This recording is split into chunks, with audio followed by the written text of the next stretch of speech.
What's up? What's up? What's up, y'all? It's your man, Stephen Bardo, coming at you. What's going on, y'all? How's everything going? Hope everybody had a great weekend. Uh, you ought to be able to see a little bit of something different on my face because I got some sun, y'all. That's right. That's right. Your boy finally got a little bit of sun on the skin, so y'all might see a little bit of something there. Hope all is well, guys. Crazy stuff going on in the NBA. It's going to be kind of NBA heavy today, guys. We don't really have. I was going to go and do some things with some of the better Big Ten recruits, but the news in the NBA has prompted me to kind of jump on this and talk about it because a lot of people are wanting to kind of share their perspective on this and what's been taking place.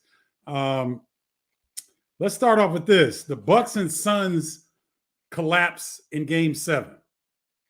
So a lot of people had Milwaukee and Phoenix repeating to go against each other in the NBA Finals this season. But both the Milwaukee Bucks and the Pheonix Suns flame out in Game 7 of the Eastern and Western Conference semifinals. So it's not really a surprise that Boston and Dallas won. It's the way that they won. The dominating fashion of Game 7.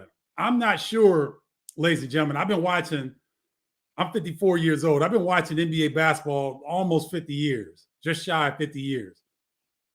I don't know that I've ever seen a Game 7 at the conference semifinal level. Once you get to the conference semifinal level, it's on and popping, right? Antoine Deshawn, good to see you. So once you get to that level, ladies and gentlemen, you expect to see Game 7s because you expect to see very hotly contested games, right? So the Suns and the Bucks get blown out. Now, I'm with the Milwaukee Bucks. I get it. They're missing Chris Middleton. Probably there's 1B. You can call Drew Holiday 1B to Giannis. Could be 1A, 1B. So Chris Middleton, all-star shot maker. What's up, Meredith Evans? Good to see you. All-star shot maker, 6'7", good defender. You miss a lot when you're missing Chris Middleton. And the Bucks had done a fantastic job of going into Boston and getting a couple games without Middleton. But Game 7, they looked tired. Boston made the right adjustments defensively to really shut down what Giannis was trying to do in terms of keeping him out of the paint. Pat Connaughton, Grayson Allen, George Hill, they really struggled shooting the basketball from long range because Boston was the best defensive team in the regular season. I believe they might have been the best in the playoffs as well. Boston is a great defensive team, and Ime Udoka does not get enough credit. He's done a fantastic job with that lineup. And think about this, guys. Boston did a lot of this without Williams, their stalwart center. Robert Williams is an excellent rim protector, excellent defender, 6'11", big active body. The Celtics maybe had him for a game and a half, and he really wasn't what he is normally is in that scenario. So it's interesting to see Curtis Dietz. You're right, Curtis, getting blown out at home in Game 7 is embarrassing. I agree. And the thing is, let's talk about the Boston-Milwaukee series for a second. You talk about the Celtics defense. You talk about Jason Tatum coming into his own, really took his game to another level. We can all agree to that. Jaylen Brown was his efficient Robin to Batman, to Jason Tatum's Batman. Defensively, the Celtics were tremendous. And up until Game 7, 4 of the 6 games had gone to the road team. So it was a very real chance that Milwaukee could go into the Celtics' home floor and get Game 7. And most people did not want to bet against Giannis. But you tip your hat to the Celtics with their defensive effort. And what they were doing, able to slow down Giannis, I thought that was outstanding. Chuck Ramey says they will need him for the next round. Robert Williams, he's talking about the Celtics going up against the Heat. I agree with you, Chuck. We'll see if he's able to come back and be healthy enough, but it'll be interesting. Jones Boys official, 3-threat performance. Gailey Tucker, good to have you all join on Bardo's Breakdown. If you guys want to be a part of the inner circle, text 312-847-2739 to be a part of the hypest insider group talking about basketball online. You want to be a part of Bardo's Breakdown, y'all. So text me 312-847-2739. I know a lot of people are kind of skittish to get on Facebook. If you've been on Facebook, you kind of got all. You can go to Facebook and join Bardo's Breakdown group if you'd like. You can do that as well, or you can join the newsletter. Shoot me a direct message, and I'll get you on that as well. It comes out about once a week. So the nature of Boston beating Milwaukee didn't surprise me. The nature at which it seems like they collapsed really surprised me. Really, really surprised. What's up, Antoine? Deshaun, good to see you.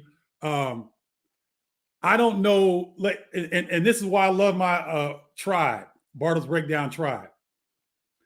I cannot remember, ladies and gentlemen, when there was a time in a conference semifinals, a conference finals, or an NBA finals that I saw a Game 7 collapse like that.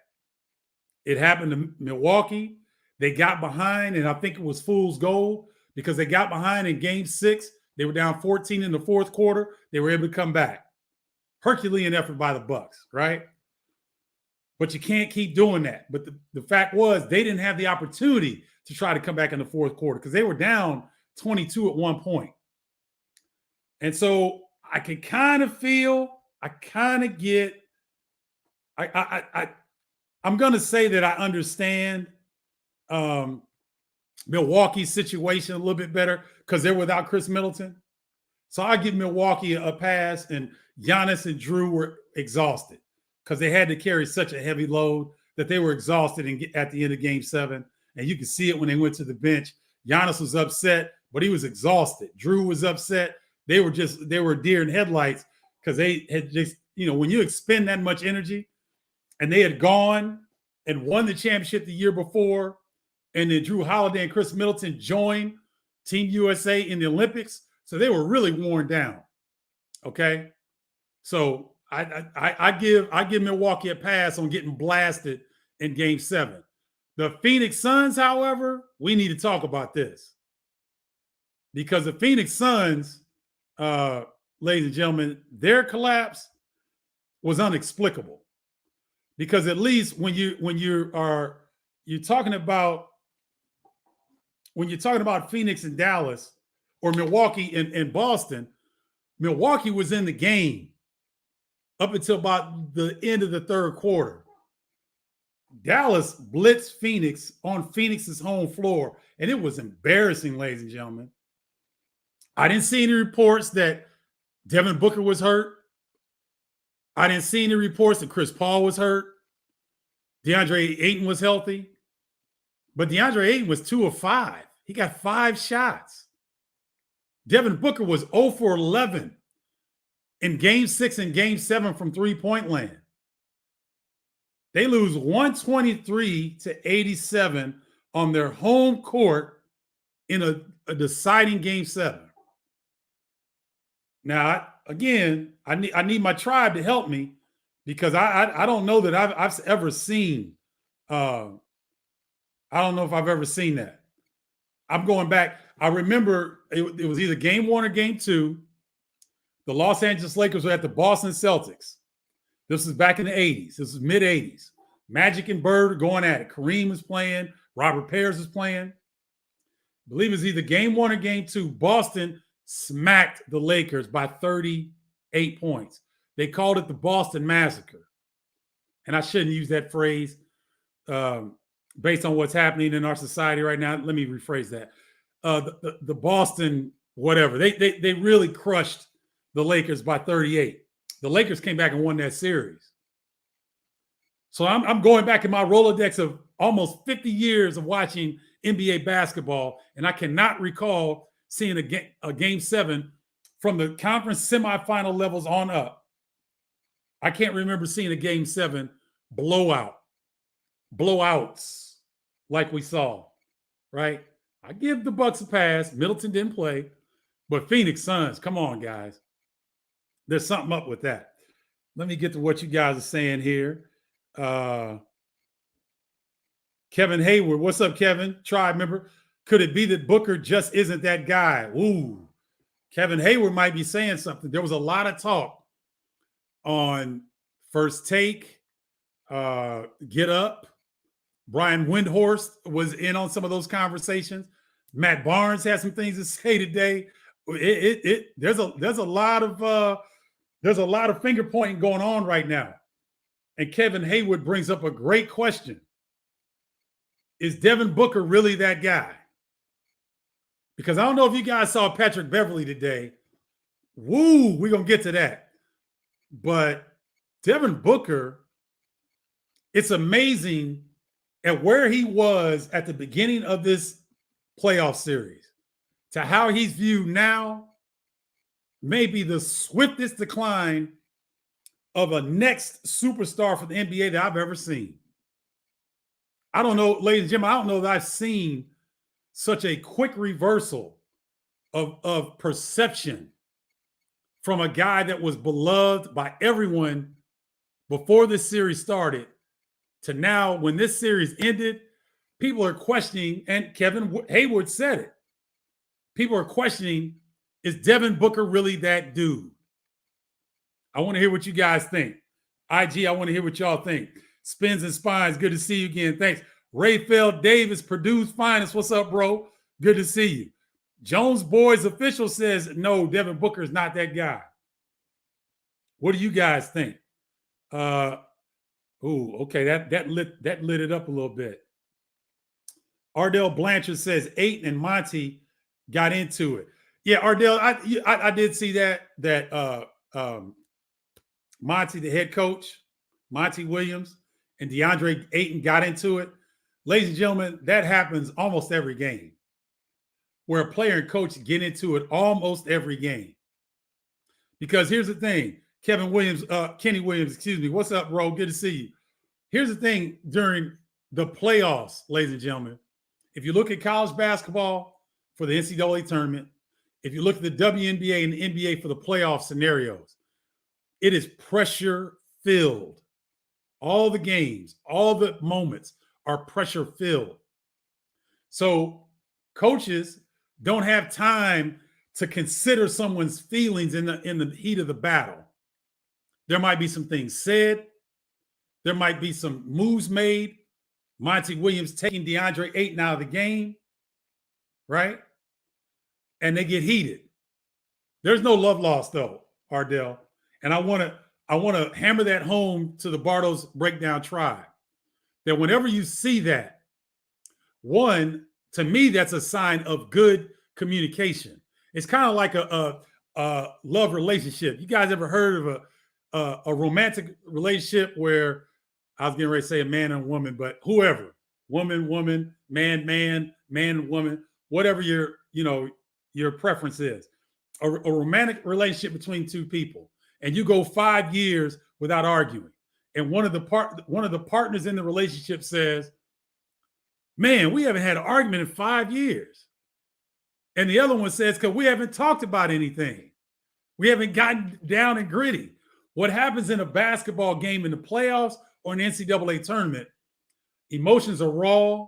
You're under tremendous pressure. And the niceties and the respect, that shit goes out the window. Because you're trying to be the best. When you get to the conference semifinal level of the NBA, you're in the Elite Eight of the NCAA tournament.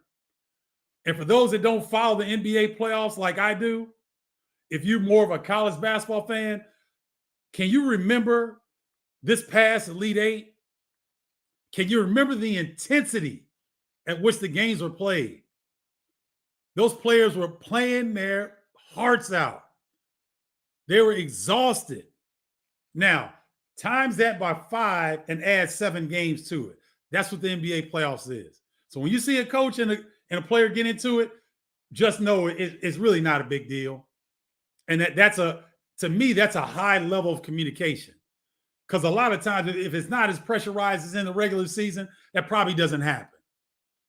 But DeAndre Ayton, probably a man full of pride, not bad pride, but pride in that he wants to be the best, that he knows he didn't have a good showing. He's probably frustrated he didn't get the basketball. Coach Monty Williams takes him out, and he takes exception to it. So thank you, Ardell. That was a good point that we got to. Let's see. Who does Antoine have? 2 of his clubs going at it in Heat and Celtics. Oh, okay. Curtis Dietz asking Antoine Walker, who does he have in the Eastern Conference Finals? Kimberly Taylor, what's good, Kimberly? Good to see you. JB Macon. Uh-oh. That ain't Mark Macon, is it? I don't know. But thank you for joining Bar's Breakdown, y'all. Yeah, so we'll get to that in a second. All right. Dale Terry says, you better say this is Chris Paul's fault because they will be all on LeBron James. Dale, you got a point. We're going to get to that in a second. I might as well go ahead and bring this up now because you all are clamoring for it. All right, look, IG, you can't see this, but the question bar is, was Patrick Beverley disrespectful to Chris Paul? For those that don't know, that may not have heard, Patrick Beverley does the car wash at ESPN. What is the car wash? Anytime you come to ESPN and you're a notable figure that most people recognize, you'll come in the morning. You probably come in the night before so you can get rested. Then you'll come in that morning and you're going to be on Get Up, First Take, Sports Center. You'll be on all the shows that are pertaining to your particular sport, or if anybody's talking about the NBA, they're gonna have you on. That's what's called the car wash. You got to go through all the shows, and they bring you through all the shows. So Patrick Beverley was on today, and ladies and gentlemen, I'm gonna tell you something. I love the way that Patrick Beverley plays. I love the fact that he's got a chip on his shoulder. I don't like his dirty plays sometimes because sometimes I think he can be dirty. But I respect his ability from where he came from to where he is today. He plays with a boulder on his shoulder, not a chip, a big-ass boulder, right? And he carries it with pride. So he goes on today, and to me, he was way out of line, all right? Way out of line. Let me play this clip. Ain't nobody worried about Chris Paul when he played Pheonix Suns. Nobody in the NBA. Well, what did I just say, though? And I'm just letting you know how NBA players feel and think. I believe you, but what I'm saying he's is... finessed the game to a point where he gets all the petty calls, all the swipe throughs at the end. I mean, this guy is out, man. We gonna be honest? We want to be really honest? Yes. He should have fouled out. He should have fouled out. The last game, too. You see the replay against Brunson, hit him on the shoulder, hit him in the mouth, ref don't call anything. If that's me, review it. Flagrant 1. If that's him, they don't call it. So let's not get it twisted, man. He should have fouled out. He can't guard. He literally can't guard. He can't guard. Yeah. He can't. Chris Paul can't guard anybody? Is that what you say? Did you see that? No, he can't. Everyone knows that. Excuse me. No. I don't know that. I haven't heard anybody tell me that. Because you haven't suited up. You know, guys don't like to tell you all the truth. You know that. Because they scared. They scared what you going to take with it. No, he's right about that. They will lie. He's honest. They will lie. That is true. He's not lying about that. CP can't guard nobody, man. Everybody in the NBA know that. Everybody know that. Can't guard anybody. What we call them? Cone. You know what you do with cones? Like when in the summertime, you got a cone. You make a move. What does the cone do? Stay still. Exactly. Yeah. He's a cone. Stop playing, man. Everybody knows that. Everyone knows that. It's just y'all don't want to accept it because. No, I don't accept that. No. I'm saying again, if you're taller than them, you can shoot over him. Obviously, that's an issue. But give him the Ben Simmons slander. Give him the PG 13 slander. Give him the slander that you give everybody. Come on, Steve. Okay, those on IG, I hope you heard that. That was Patrick Beverley talking to Stephen A. Smith and Mike Greenberg on Get Up this morning, and he basically said that Chris Paul was a cone. That's the part that really got me. He said Chris Paul plays defense like a cone. You know the cones that you sit out on the floor when you're doing drills because they don't move? That's what Patrick Beverley said Chris Paul is defensively. So Curtis Dietz says, no, Beverley wasn't disrespectful. He gave his opinion. Curtis Dietz. Okay. Now, thank you, Curtis, for saying that, because here I'm going to play another clip from Matt Barnes talking about Patrick Beverley's words today. Take a close listen to this. But what I want to touch on real quick, RJ, is the disrespect I saw from Pat Beverley earlier today. You know, as reporters, you know, as part of the media, we have a job to be critical, but I think there's a thin line between being critical and disrespecting. And I feel like what Pat Beverley did today to Chris Paul was completely disrespectful and out of the line. And Pat Beverley's talking like he's that guy. You're not that guy. Plain and simple. Chris Paul played terrible this year, and his numbers are still better than your career numbers have ever been. So I just think you have to understand, Chris is a 12-time All-Star. He played terrible.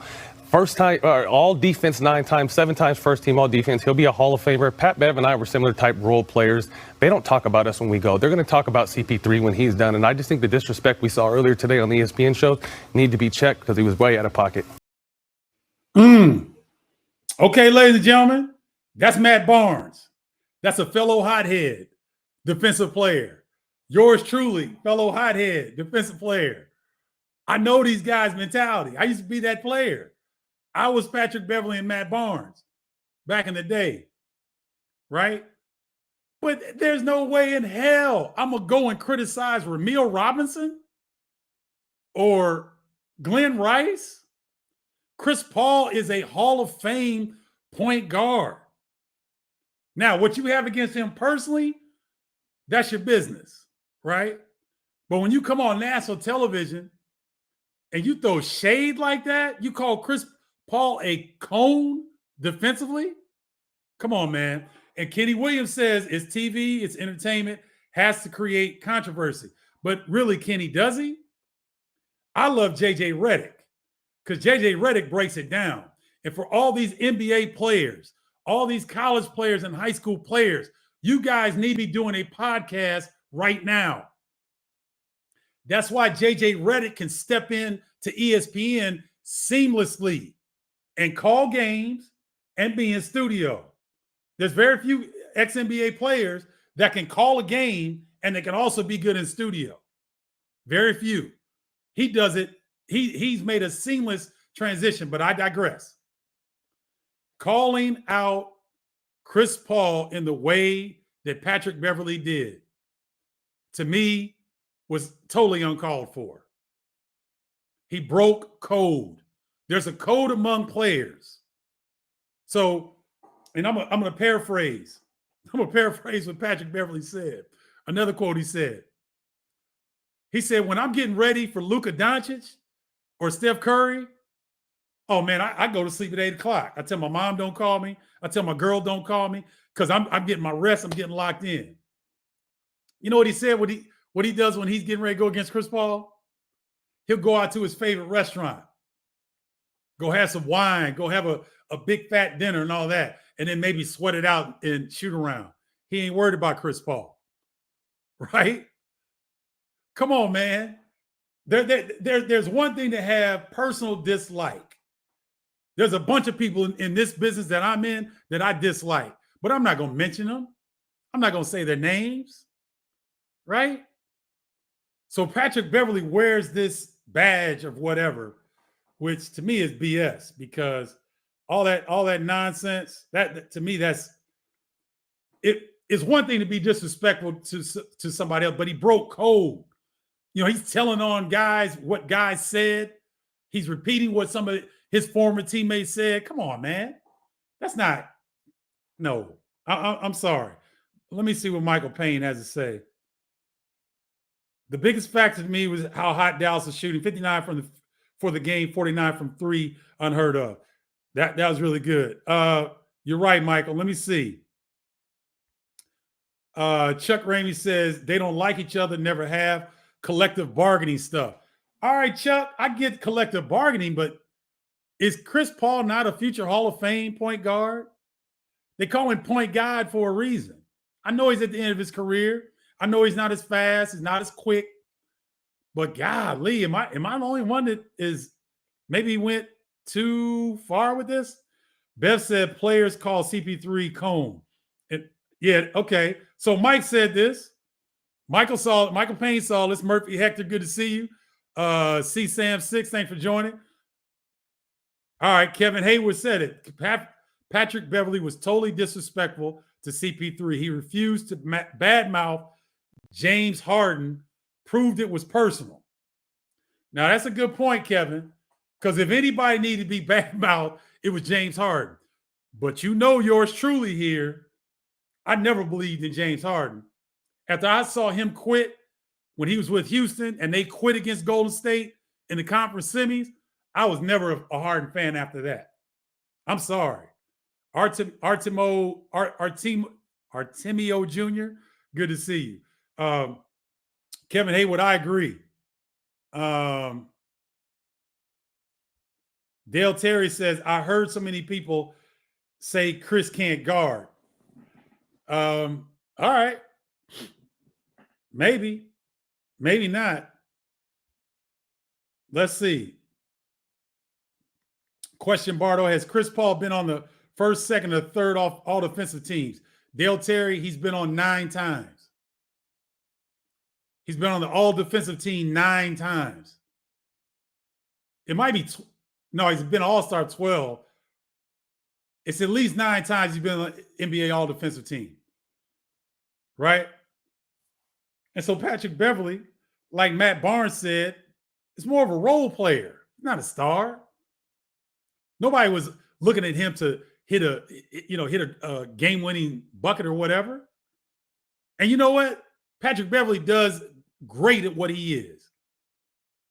But his television career started and ended with today. Because there's just some people that you disrespect. Chris Paul is not one of them. He's just not. Billy Hillbring said he agrees with Matt Barnes. I do as well.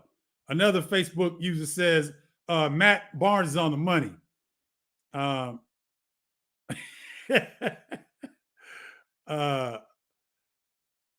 Cooper. Charles Barkley breaks code all the time. Nobody calls him out. Paul, you got to be more specific. How does Charles Barkley break code? Does Charles Barkley give any kind of personal insight to when he just talked to somebody last night, like Patrick Beverley did on today? Paul George didn't want his name in that conversation. These players don't want their names brought up in that. That's breaking code. I'm not talking about disrespecting CP3. That's his business, and he's making his bed, he'll live in it. But when I mean by breaking code, if there are players that are talking, you're friends. You may not even be on the same team. But if players are talking, they don't expect you to go back and share that with on national television. Because I'll give Patrick Beverley this. He started by saying, you know what, I'm not going to give names because I don't want to get anybody in trouble. But then he said, oh, screw it. Had he stuck with his original plan, I wouldn't be as critical of him right now. That's what breaking code is. I don't know that Charles Barkley, Paul, breaks code. You got to give me an example. Kivo 43, what's good? Mr. J Travels, thanks for joining. I need receipts because Charles is a buffoon at times, right? He's a buffoon. He says silly stuff, stupid stuff, in my opinion. But I've never heard Charles Barkley say, I talked to Ben Simmons last night and he thinks Joel Embiid sucks. I've never heard him do that. Pat Westside mentality. Yeah, Chuck Ramey. Yeah, but Isaiah Thomas, Eddie Johnson, Mark Aguirre, hell, Nick Anderson grew up on the West Side. Terry, I can go on and on. And these guys, I don't know. I love his demeanor on the court. I was just a little bit perturbed by what he said today. That bothered me a little bit. Okay, Michael Payne brings up a good point. He says, now Matt Barnes needs to check himself since he threw shade on Kwame Brown in his podcast. Be consistent. Don't talk out both sides of your mouth. Just saying. Okay. Fair point, Michael Payne. See, Michael Payne's a historian. So when he hears something, he doesn't forget. And that's what I try to do as well. And I do remember Matt Barnes kind of dogging Kwame Brown out. But, Mike, in spite of that, I thought Matt Barnes was spot on today with what he said about Patrick Beverley's comments towards Chris Paul. Hoops 22 Dreams, good to see you. Mr. Christopher Nolan, what's up, Chris? Good to see you, brother. Okay, Ardell Blanchard, was what Draymond said to Big Perk was disrespectful? Was that disrespectful? Here's the thing with Ardell with Draymond and Kendrick Perkins. Draymond is really savvy, and he's being very outspoken because he sees what JJ Redick is doing. He sees what Matt Barnes is doing. He sees these guys having their own podcasts, then able to parlay that into a national media situation that they can play. Now they can still do their podcast. They're getting 7 figures network money, right? So Big Perk and Draymond, they might be working together, is my point. Because I know these guys respect one another. They don't dislike each other. I think that's a setup. That's just me. CP3 is 37 years old. How many cats are still balling at that level at 37? Good question, Michael Payne. Not many, but he's definitely gone down in terms of speed, stamina, clutch play towards the end of games. Donovan Lane, good to see you, brother. Hope you're doing well. Hope all is well. What is it? 9, 10 o'clock in the morning over there. Hope you're doing well. So yeah, and for Christopher Nolan and Donovan Lane, what we're talking about, did Patrick Beverley disrespect Chris Paul with his comments today on ESPN? I thought so. Donovan Lane says, is it time for CP3 to hang it up? Now, see, that might, and that ties into just what Michael Payne was saying. At 37, he's still playing at 37, but is it at the level that we've grown to become accustomed to? That's the question that I ask. Illinois 22, good to see you. Let's see. Oh, they'll take no Draymond hate. Saginaw High, brother. D Green is a dog, and he's going to say what's on his mind. No doubt about that. Kevin Hayward said, no, Matt Barnes did apologize to Kwame Brown. Kwame Brown kept it going. Thank you, Kevin, for the unofficial breakdown research department. Appreciate you. Paul Cooper says the Pelican series wore CP3 out. Paul, it may have. But then again, that's why Donovan Lang is questioning whether he still needs to be playing. And if he is playing, then is he in a reduced role? Is he coming off the bench? Is he more of a player coach?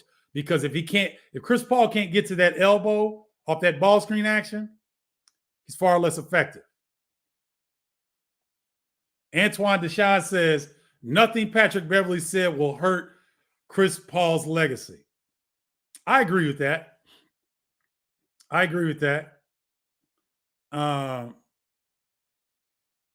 You know what? Oh, man, Kenny Kim's got a good point. What's up, Kenny?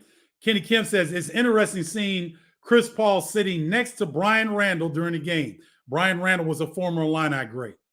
They are the same age, played against each other in college, yet Chris Paul is still playing while Randall is an assistant coach. That is interesting, Kenny. And that goes to show you that Chris Paul has taken supreme care of himself. Big men typically go into their late 30s in the NBA. Guards generally don't. You don't see a guard generally past 35 be very effective.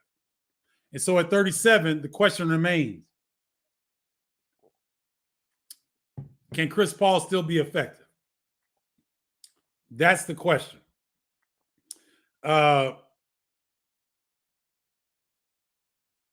Let's see. This is a young man's game. Salute to CP3 and LeBron James and whoever is 35 plus. But CP3's window is casket shut. Casket shut. I like it. Brian K. Hurd, what's going on, man? So yeah, I wanted to come on here because, McAllister, Jerry, I hope that is. Good to see you. I just thought, I like when guys come on, and we in the media, like former players who are honest, who will say what's on their mind, who will bring certain things up, right? But at what point is it disrespect? Does he have to say that CP3 is a cone defensively? Is that appropriate? Is that respectful? I don't know. Is it time for CP3 to change his role on the court? I'm not a CP3 fan, honestly, but I respect him, says Donovan Lane. That's my question. If he's still going to play, can we really expect him to be the starting point guard of a championship contender? Because I think it was Dale Terry said it before here that was it Dale?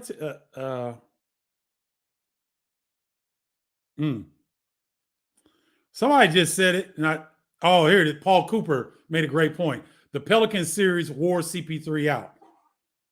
Listen, that's NBA that's NBA playoffs. If you got to go 7 games in the first round, 7 games in the semifinals, 7 games in the conference finals, and then 7 games in the finals, so be it. It's hard, it's arduous, but if you can't deal with that kind of rigor, then should you be the starting point guard of a championship contender? I don't know. I say no, but let's see. Kenny Kim said, do you think Suns regret taking Ayton over Doncic during the draft? Of course they did. Of course they did. Hindsight's always 20/20. But, there you have it. JYD Brent says, what is the difference between Zach Levine and Devin Booker as players? Well, here's the difference, JYD Brent, and Bulls fans aren't going to be happy when I say this, but Zach Levine still doesn't really know how to play the game. To me, he's got maybe a low-level college understanding of the NBA game. To me, he doesn't have a rookie's understanding of the NBA game yet. He still does not read situations. He doesn't seem to have a feel when one of his teammates needs something. If there's a 6-8, 10-0 run against the Bulls, Zach Levine will come down and take a crazy shot under duress, very difficult, out of the flow of the offense that could lead to a run-out layup or a dunk on the other end. He still has moments like that. And so I don't really think that I can't compare Zach Levine with Devin Booker, because Devin knows how to play the game. Devin knows when to go at you, when to pull up, when to kick. His feel for the game is way more advanced than Zach Levine's. Zach's getting better. He's getting better. He's much better than when the head coach before Billy Donovan was in place. How that dude, I don't even like mentioning his name. That's an embarrassment to the Bulls franchise. How the hell he was even coach, but I digress. So that's how I compare him, JYD Brent. I don't. Because Zach Levine, athletically, and his jumper's one of the prettiest in the game. Athletically, he can go with the best of them. But his knowledge of the game is still not there.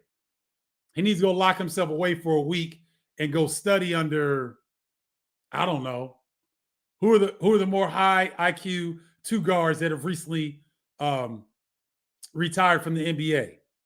That's who Zach Levine needs to go spend the summer with. He doesn't need to be doing any more workouts and all that stuff. He's got all that taken care of. He can get to his go-to spots. He can do his one-on-one stuff. He'll punch on your head. His jumper is feathery smooth. He does not need the workouts. He needs the brain work, the study sessions, the film sessions. That's what he needs, to me. Hang up. Hate it. Curtis Bonds says, hang up CP3 hatred on Darren Williams on draft day. Had a good run. Questionable dirty player retirement, Chris. Curtis, I didn't quite understand that. So hit me back if you can. CP3 is trash or a cone bust. It's a part of the game. Dale Terry, I'm going to ask you. CP3 is trash or a cone bust. It's a part of the game. Dale Terry, did you play the game? And if so, what level did you play at? Or do you cover the game on a regular basis? Because those are extremely strong words. Now, Patrick Beverly didn't say he was trash. He said he was a Hall of Fame guard. He just couldn't play defense. He didn't call him trash. You can't call CP3 trash. I'm sorry. You know, that's too tabloidish. Let's be a little bit better than that here on this platform. Because to call NBA Hall of Fame point guard trash, I don't know, Dale. I don't know about that one. I don't agree with that one.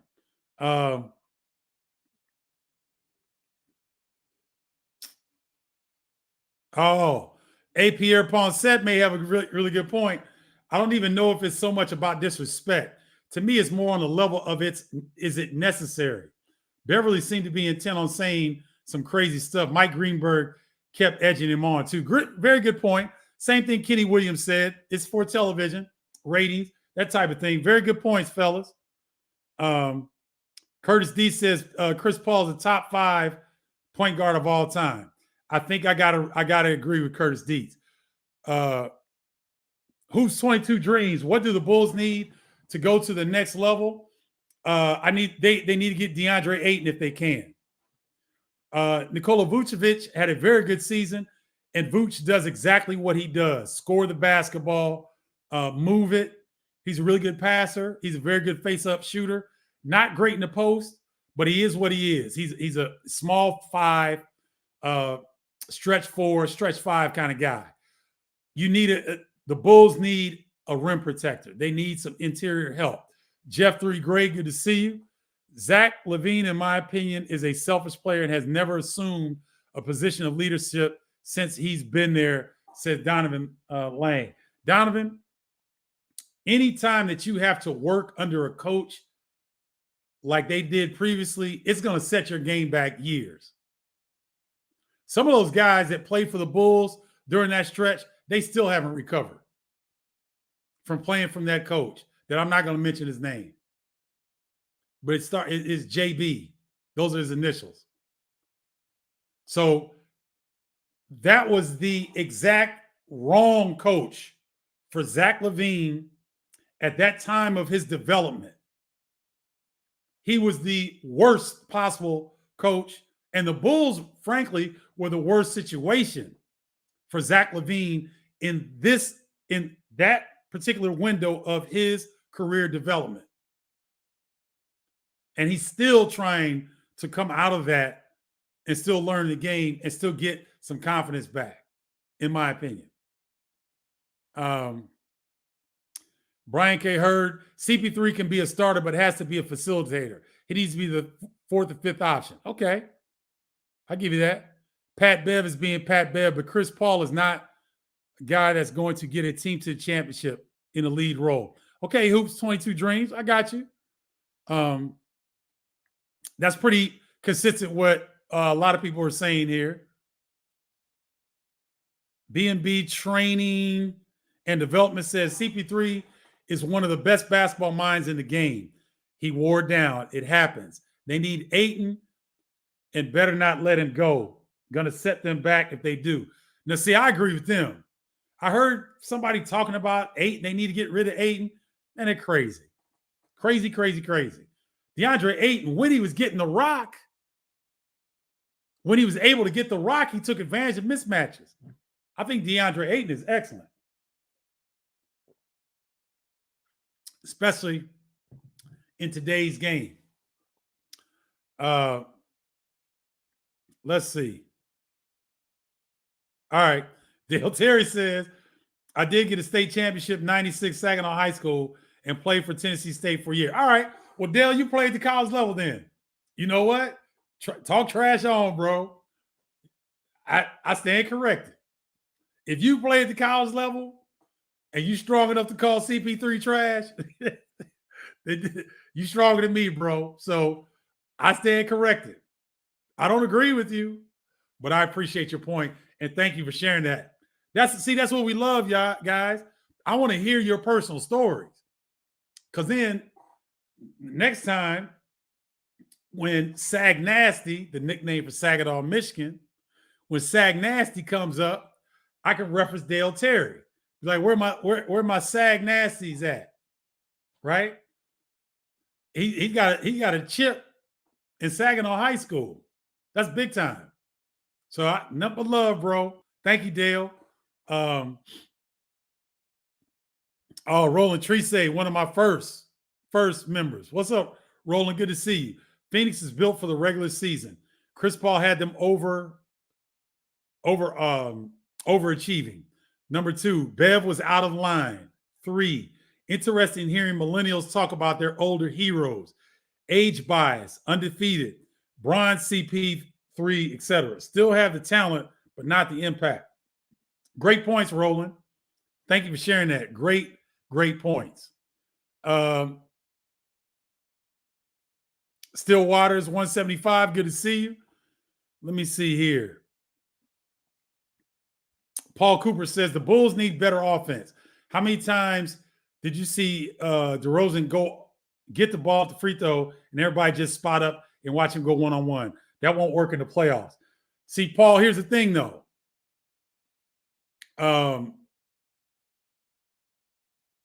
Daniel House, NFL, good to see you. Here's the thing.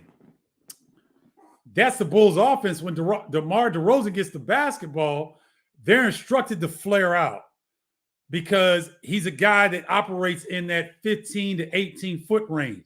He can hit the 3 like we saw this year, but he loves that 15 to 18, 15 to 19-foot range. And when you're trying to work yourself in position, there's not a whole lot of offense that you can do. Maybe you can have guys on the weak side exchange positions to try to have the defense pay attention to them so they can't lock in on DeMar. But that's kind of the way that they do things. And I don't necessarily think the Bulls need to change their offense. I think they need to change. They need a tweak to their personnel. They need better outside shooting. And here's the deal, ladies and gentlemen.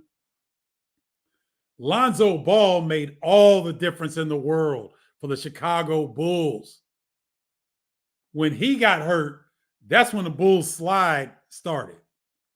Lonzo Ball was so important to what the Bulls are doing this year. And I saw a report that the Bulls training staff's a little bit concerned because his knee has not responded properly. They thought he would be much further at this juncture than he is. So there is some concern about his troublesome knee. And that I'm going to have to keep you guys posted on that because that's going to be an issue if he can't come back full speed because he's an integral part of the Bulls. There's a lot of things that would have happened differently for the Bulls had Lonzo Ball not been injured. What's up, Don Green? Good to see you.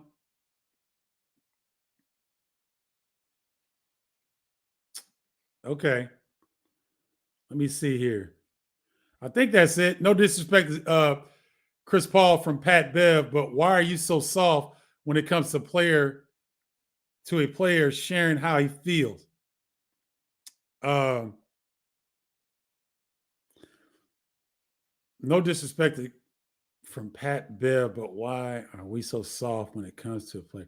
All right, Donovan, I don't know that we're soft necessarily. I just thought it was a little disrespectful, right? In my opinion. Don't you think it's disrespectful to call Chris Paul a cone defensively? And you know what, Donovan? Now that I think about it, you might be right. Because politically, we're soft as hell. We can't even have a political conversation between the parties that be. So you might be right. It might be a societal thing. We might be tissue paper soft now. So when we hear somebody that has a strong opinion, then maybe we think he went too far. So maybe I got to check myself on that. That's legitimate. That's why I love Donovan Lane. He's one of the original members of the tribe. And all the tribe members know that if you throw something out there, I'll think about it. I can change my mind on the air. And I still think it was disrespectful, Donovan. But I think that I need to keep what you said in mind more, because we can't have it both ways. We can't want our athletes to be honest, and then when they are honest, kill them for being disrespectful. Very good point. JWB81, thanks for joining. Ball is a big guard with speed that you have to defend. Proud of the way he improved his shooting this year. Love bigger guards. No doubt about it. Lonzo Ball has really improved his game. And I was so sorry to see him go out injured. Let's hope that he comes back healthy and safe. All right, guys, that's going to do it for this edition of Bardo's Breakdown. Again, if you want to be a part of the tribe, text me to 312-847-2739 or go to Bardo's Breakdown group on Facebook. Sign up. There's 1,300 of us now. It's growing. It's getting nice over there, y'all. Hope you guys have a great rest of your week. I'll come back if there's some more interesting stuff. I got checked on the air by my man, Donovan Lane. I love it. I love it. So thank you, guys. Thank you for taking time out of your busy schedules to support Bardo's Breakdown. Love you all very much. Have a great rest of your week. I'll talk to you later. Peace, y'all.